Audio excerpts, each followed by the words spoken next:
النهارده بقى هنعمل الحواوشي بدءا من الخلطه بتاعته لحد العجينه، يعني مش هنشتري عيش من بره، هنعمله في البيت وبكل سهوله.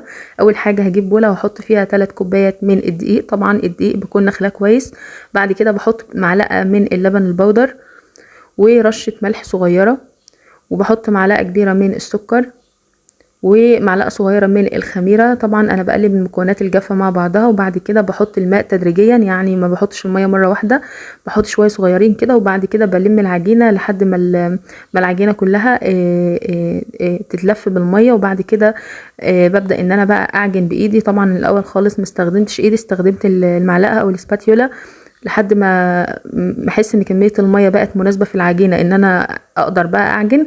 بعد كده هسيب الاسباتيولا وهعجن بايدي. طبعا في الاول خالص ما بنزودش ميه كتير زي ما قلت لكم، بنعجن كده علشان العجينه ما تلزقش معايا في الاول ويتزهقني في عيشتي يعني.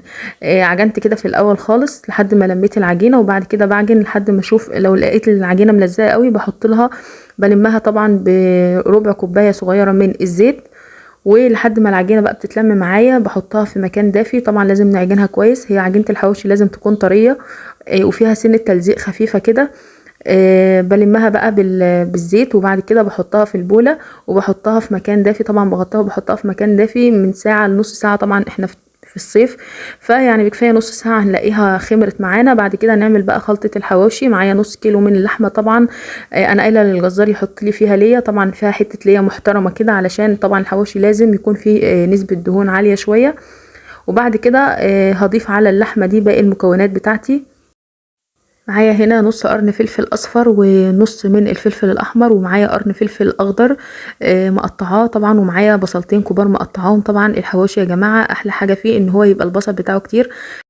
اول حاجه هعملها بقى هفرم البصل في الكبه. طبعا احنا ممكن نحط كل الخضروات دي مع بعضها نفرمها مره واحده، بس يعني عشان حجم الكبه صغير فانا هعمل البصل الاول وبعد كده هعمل الفلفل. طبعا هنفرمه فرم ناعم، يعني مش اللي هو ناعم جدا اللي هو يعني مش نخلي فيه ميه، لا نفرمه فرم ناعم خالص. هنا بقى كنت فرمت الفلفل الالوان، نزلت على على اللحمه بالمكونات دي. هحط بقى التوابل بتاعتي، معلقه من البابريكا ومعلقه من توابل الحواوشي ومعلقه صغيره من الفلفل الاسود، وطبعا الملح بتاعنا. طبعا يا جماعه انتوا لو حابين تبدلوا بهارات الحواوشي دي باي نوع توابل زي مثلا التوم، يعني البديل بتاعهم التوم البودر والبصل البودر والسبع بهارات. لو مش حابين يعني تجيبوا توابل الحواوشي جاهزه وكده، فيعني ده البديل بتاع بهارات الحواوشي. بعد كده بقلبهم كويس مع بعض. طبعا انتوا لو حابينه سبايسي ممكن تحطوا فيه يعني معلقه صغيره من الشطه، وممكن كمان تحطوا قرن فلفل حامي. هعجن العجينه بتاعه الحواوشي كويس جدا، وبعد كده هنروح بقى نشوف العجينه بتاعتنا خمرت وبقى شكلها عامل ازاي.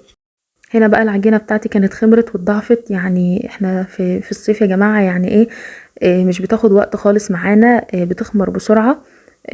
بعد كده بقى هقرص العجينه، هعملها كور صغيره على قد طبعا رغيف الحواوشي انا عايزاه حجمه يبقى عامل ازاي. هنعملها كده على لوح التقطيع. لو احنا مش عارفين نعمل الحركه دي هنجيب حته العجينه نكورها كده ونعملها تحت كوبايه بحركات دائريه، لو انتم مش عارفين تعملوا الحركه دي يعني.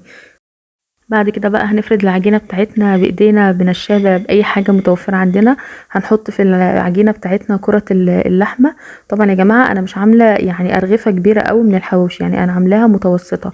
بعد كده هنغطي على اللحمة بحتة تانية من العجينة. طبعا احنا ممكن نعمل طريقة غير الطريقة دي، ان احنا ممكن نفرد العجينة كده زي ما عملتها في الاول، ونحط كرة اللحمة ونقفل عليها من الطروف ونكورها تاني، وبعد كده نبدأ ان احنا نبططها او نفردها. هعمل نفس الخطوة السابقة لحد ما اخلص كل الكمية. طبعا يا جماعة احنا ممكن نعمل الحواوشي ده في الفرن، هنحطه في صينية كبيرة ونرصه فيها ونحط طبعا تحتها زيت، نمسح الصينية بزيت كده بالفرشة ونحطه في الفرن يعني على نار هادية، يعني نكون مسخنين الفرن كويس جدا، نحطه على نار هادية. اللحمة هتستوي والعيش هيتحمر معانا. وممكن كمان زي ما انتم شايفين كده نعمله في الطاسة، يعني اللي حابب ان هو يعمل كده عادي، يعني لو اتعمل في الطاسة تكون متسخنة كويس وفيها رشة زيت، ونكون موطيين البوتاجاز، يعني نعمله على نار هادية علشان اللحمة تستوي. بعد كده بقى زي ما حضراتكم شايفين الحواوشي لحمته مستوية جدا، العيش طالع لونه احمر، مش محتاج اي حاجة، احلى من الحواوشي اللي بنجيبه من بره كمان. اعملوا نفس الخطوة ونفس المكونات بتاعتي اللي انا عملتها في الحواوشي، وان شاء الله هتاكلوا احلى حواوشي، وكل سنة وانتم طيبين. احنا داخلين على عيد الاضحى، كل سنة وحضراتكم طيبين، يا رب تكون الطريقة عجبتكم. ما تنسوش بقى تعملوا اشتراك في القناة ولايك للفيديو، ومستنية بقى رأيكم في التعليقات. مع السلامة.